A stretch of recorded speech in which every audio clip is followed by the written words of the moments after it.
Bonjour à tous, aujourd'hui nous allons voir un tutoriel sur les pourcentages. Alors les pourcentages, qu'est-ce que c'est? Ça représente tout simplement la proportion d'une quantité par rapport à une autre. Alors on va voir tout de suite à l'aide d'un exemple comment ça se passe. Alors l'exemple est le suivant, on a une entreprise qui vend 4 produits et on veut déterminer pour chaque produit sa contribution au chiffre d'affaires. Donc, on a les différents chiffres d'affaires de nos 4 produits, A, B, C, D. Et si je veux savoir sa contribution au chiffre d'affaires, c'est-à-dire que je veux savoir ce que représente le produit A par rapport à l'ensemble de mes chiffres d'affaires. Donc, la première chose qu'il faut que je fasse, il faut que je fasse les totaux de mes différents chiffres d'affaires pour mes 4 produits. Donc, on additionne mes 4 chiffres d'affaires. Ensuite, si je veux connaître la contribution chiffre d'affaires, je veux savoir ce que le produit A représente par rapport au total. Alors vous entendez bien le par rapport, ça sous-entend un divisé. Donc on a tout simplement 82 000 divisé par 494 000 qui est le total.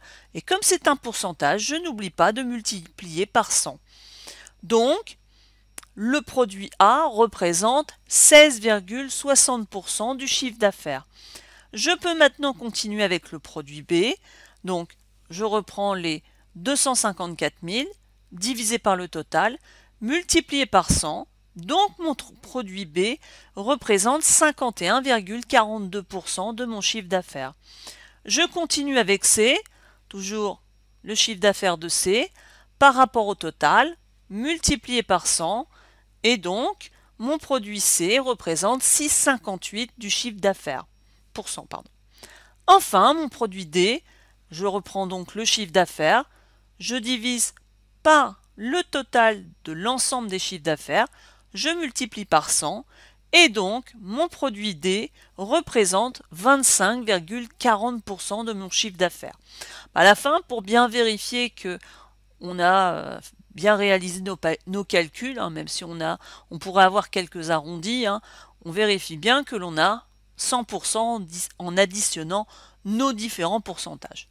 Donc, comme vous pouvez le voir, c'est pas si compliqué que ça. C'est un petit tutoriel qui peut être quand même relativement intéressant, notamment si vous faites après des tableaux de bord. La contribution au chiffre d'affaires, c'est un élément important, donc ça peut tout à fait vous être utile. N'oubliez pas, par rapport au raisonnement, je prends par exemple mon chiffre d'affaires par rapport à l'ensemble, ça veut dire que je vais diviser. Donc ça peut vous aider par la suite. Et on n'oublie pas évidemment de multiplier par 100. Donc j'espère que ce petit tutoriel aura été simple pour vous. En attendant, je vous dis à bientôt pour un autre tuto.